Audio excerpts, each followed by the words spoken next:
Super योद्धा the flame emperor. अध्याय 5 हिंदी अनुवाद। प्राचीन पत्थर के द्वार के भीतर कुछ आकृतियां खड़ी थीं। वास्तविक फेनजुए। शियाओ यान की डॉची महाद्वीप में प्राप्त सारी उपलब्धियां फेनजुए की कल्टीवेशन तकनीक से जुड़ी थीं। यद्यपि यह उसकी मेहनत और दृढ़ संकल्प के बिना संभव नहीं था, पर कोई कैसे कह सकता है कि फेनजुए रूपी स्वर्ग या नरक का इसमें योगदान नहीं था। गुरुजी, कृपया मुझे मार्गदर्शन दें। हालांकि शियाओ यान अभी तक नहीं जानता था कि वास्तविक फेनजुए से गुरुजी का क्या तात्पर्य है, लेकिन इस नए और अनजाने महाद्वीप में केवल ताकत ही सबसे बड़ी सुरक्षा थी। चूंकि उसे अपने पूर्वजों को पुनर्जीवित करना था, अपने कबीले और प्रेमिका को पाना था, इसलिए शक्ति सबसे जरूरी थी और उसने बिना झिझके सहमति दे दी। Boom boom boom. Xiao Yan ने देखा कि तुओशे गुदी के हाथ में अचानक एक रहस्यमय स्क्रॉल प्रकट हुआ। उस स्क्रॉल से शियाओ यान के शरीर में मौजूद अलग अलग अग्नियां और उसके शरीर की गहराइयों तक की चीजें अशांत हो गईं। ऐसा लग रहा था जैसे यह सब कुछ उस स्क्रॉल की वजह से हो रहा हो। गुरुजी, ये क्या है? शियाओ यान ने अपने मन में उठते झटकों को दबाते हुए पूछा। यह है असली फेनजुए, तुओशे गुदी ने शांत स्वर में कहा। वास्तविक फेनजुए। शियाओ यान अंदर तक चौंक गया। जब वह डॉची महाद्वीप में था, तब वहां उसके द्वारा छोड़ी गई आत्मा ने कहा था कि उसकी सफलता का कारण फेनजुए है। और तब तुओशे गुदी ने कहा था कि वे खुद भी नहीं जानते कि फेनजुए को किसने बनाया था। और अब वही सम्राट उसे फेनजुए नामक एक स्क्रॉल दे रहे हैं। अब समझ में आया कि मेरे शरीर में मौजूद अलग अलग अग्नियां इतनी बेचैन क्यों हैं। बल्कि ये तो शरीर में गहराई में छिपी फेनजुए ही है।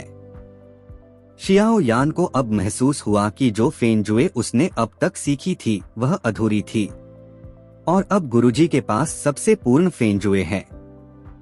क्या यह सब अविश्वसनीय नहीं लगता?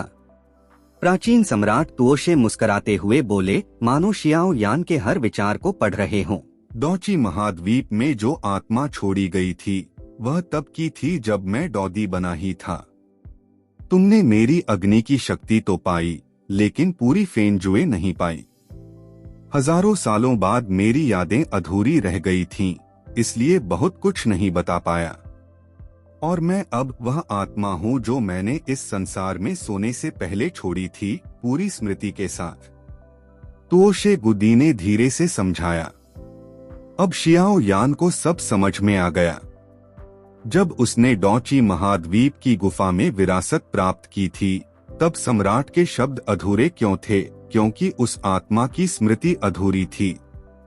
ठीक है, अब जल्दी आओ, इस फेनजुए को ध्यान से महसूस करो। प्राचीन सम्राट ने शियाओ यान को देखा और संतुष्ट भाव से कहा। शियाओ यान ने उस काले स्क्रॉल को देखा और मुस्कुराते हुए कहा, भविष्य में क्या होगा ये नहीं जानता, लेकिन गुरुजी, मेरा आपसे कोई गहरा संबंध अवश्य है। यह कहते हुए उसने स्क्रॉल को बिना किसी संकोच के पकड़ लिया। जैसे ही उसने स्क्रॉल को छुआ, उसकी हथेली में जलन सी महसूस हुई। शियाओ यान ने गुरुजी की ओर भ्रमित होकर देखा। चिंता मत करो, ये फेनजुए यह जांच रही है कि तुम्हारे शरीर में कोई अग्नि है या नहीं, क्योंकि असली फेनजुए की साधना के लिए अलग अलग अग्नि होना अनिवार्य है। तुओशे गुदी ने कहा। काले स्क्रॉल से एक छोटी सी अग्नि शियाओ यान के शरीर में प्रवेश कर गई। शुरुआत में वह उसके शरीर में घूमती रही, फिर धीरे धीरे शांत हो गई, मानो सब कुछ जांच चुकी हो। शियाओ यान क्रॉस लेग्स होकर बैठ गया और अग्नि को अपने शरीर में स्वतंत्र रूप से घूमने दिया। कुछ मिनटों बाद वह अग्नि बाहर निकल गई और फिर चौंकाने वाला दृश्य हुआ।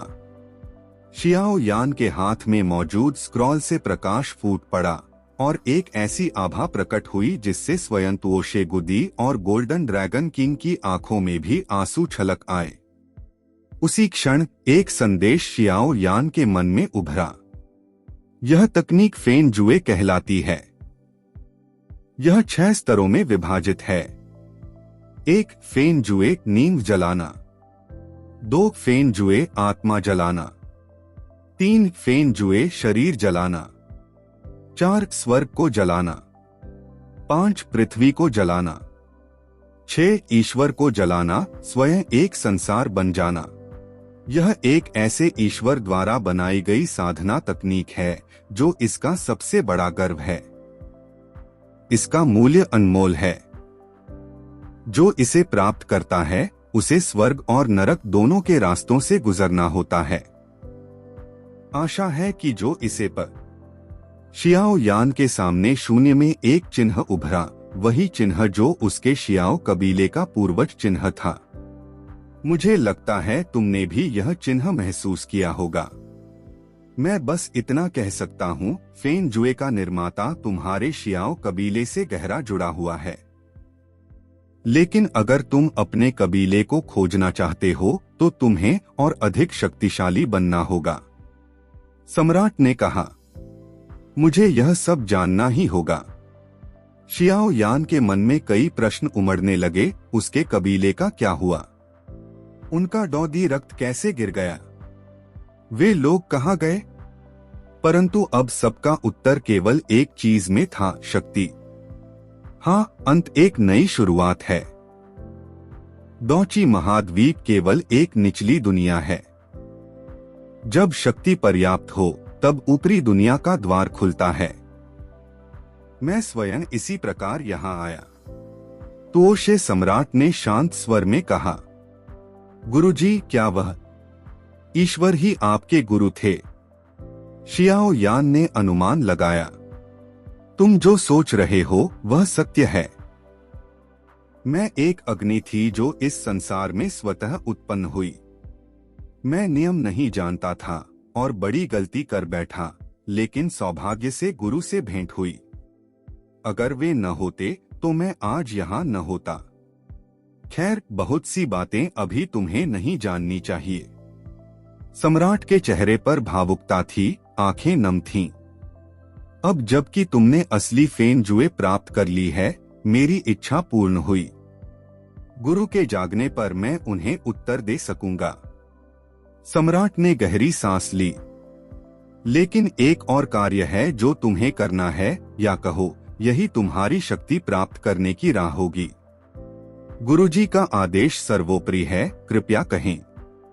शियाओ यान ने आदरपूर्वक कहा, तुम्हें पवित्र अग्नियों को इकट्ठा करना होगा, जितनी ज्यादा उतना अच्छा। यह तुम्हारे शियाओ कबीले के रक्त और भविष्य के युद्ध से जुड़ा है। अभी मैं ज्यादा नहीं कह सकता, लेकिन शियाओजिन तुम्हारी सहायता करेगा।